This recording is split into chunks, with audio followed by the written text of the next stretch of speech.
What's going on, guys? Ange here from Fish Hound Outdoors. We're coming at you with another beer and gear. Tonight, we're drinking a beautiful Miller Lite, a nice light Pilsner made in America, right into a nice cold frosty glass. And we are talking about something that we don't normally talk about here on this channel, but warm water fishing, specifically rigging for bass. So a friend of mine hit me up from Florida, and he's getting back into it from back in the college days, and just going through some techniques, some terminal talk with him, got me thinking that maybe a couple of you guys out there might have the same questions. So this is just going to be specifically about rigging soft plastics. I'll go through a couple of basics here. One of my favorite soft plastics is a Senko Sticko. This is a 4-inch. That green pumpkin seed color. Phenomenal pattern. Phenomenal lure. It can be fished a couple of different ways. For my money, the best bass lure on the market is a 7-inch power worm, pumpkin seed color. Take one of those out for good measure. So I'll show you the difference, the main differences between the two primary different baits here, but just a quick run through. You have salamanders, different color power worms, tubes of all kinds of variety, and then even the sankos come in all kinds of varieties. That's a 5-inch. I have 8-inchers in here. I have 6-inchers in here. The power worms come in a 10-inch version as well. Kind of mix it up, match your quarry, match your forage, all those good things. So to get started, we'll start with the Senko. This could be rigged one of two ways. You either Texas rig it, or you can rig it like a true Senko. So to rig it like a true Senko, you take one of these here. What I like to use any wide bend short shank hook.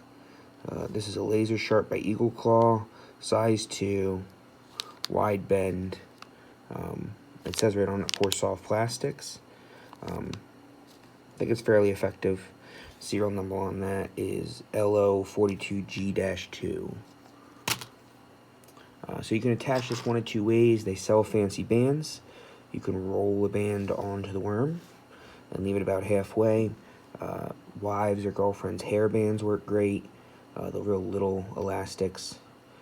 Or you can go the old school way and just go ahead and stick your hook right to the center there. Try to get it as even as you can. It's never perfect. What I like about these is these tend to ride a hook point up. So they tend to ride like this to the water column. And what you're doing here is it's just a simple cast, and you're jigging it back, switching up your retrieve every couple of casts. But this is the basic motion of the worm. I mean, it's mimicking a tail, it's mimicking crawfish arms. You're basically just enticing that bass to chase it. Bass are, big golden retrievers. They love to chase things. A second way you could rig this, if you take that hook out of the center, you get yourself a worm hook. Now this is way too big for the job. This is a 3/0 heavy wire worm hook, again from Laser Sharp Eagle Claw. But for intents and purposes, we'll show you on this. So you're coming through. There's a short end and a long end on this Senko. Coming through the short end, the head, straight down. So now if this was a longer Senko, you could go further and proceed to thread it around the hook. But for this, I'm just going to stop right where the point stops. Now what we're going to do is come out the side. This is what makes it a worm hook, this little crook up here. So this is obviously attached to the line, coming all the way up at the head of that worm. Let it sit in that crook. It's covering your knot. It's doing a lot of things. And then this is the secret of the Texas rig. You're taking that hook point and you're burying it And so now it's weedless. If a fish grabs it, that point's coming right out to sting them. And obviously, again, like I said, worm hook far too big for this size of sanko. But if this was a 6-inch or a 7-inch, you have a great little tail. And as you work this and it falls, that tail is just gonna completely entice anything that's around. You can catch probably, I don't know, a dozen fish, couple dozen fish on one of these before it really starts to tear up, depending on how rough the fish are. Great option. Sanko, very effective. It doesn't need to be fished with any weight. A lot of guys use worm weights. You could use if anything, use a split shot. But for most chances, or most instances, I just don't fish any weight.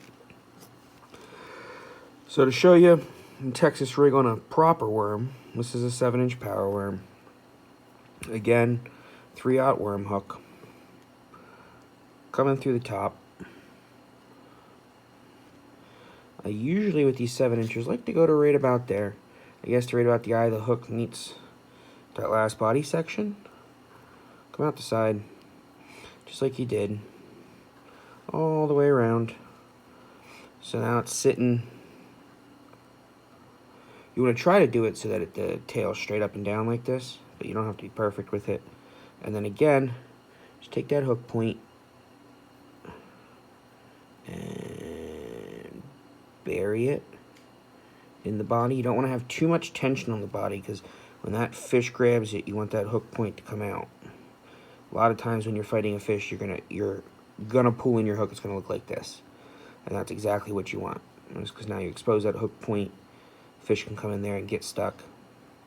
And then when you're ready for another one, you just load it right up. If you're fishing an area that's not too weedy, you could probably leave a point out a little bit like that to make it even stickier. Or if the bass are being a little soft-lipped, you can always kind of choke up on the worm and move this whole rig back. Stick the hook back in here if the fish are being finicky. So to do that,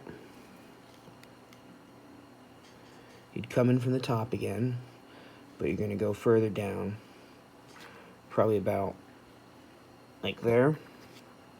Now you're going to come out the side. And so now what's nice is this extra worm is just going to run up the line. And the Amano leader is just going to come out the end of that. And then now you see where your hook point is, right down here in this back last little section of body. Now you bury that guy like that. Now you're still working a 7-inch worm. You're still mimicking the forage. But if they're smaller fish, you can catch a big crappie like this. Smaller fish, they're just going for this curly cue. That hook point's hanging out back here waiting for them. It's not up here where it was before. One more sip of this great Pilsner. As always, guys, like, subscribe, comment for more content, and from Fish Hound Outdoors.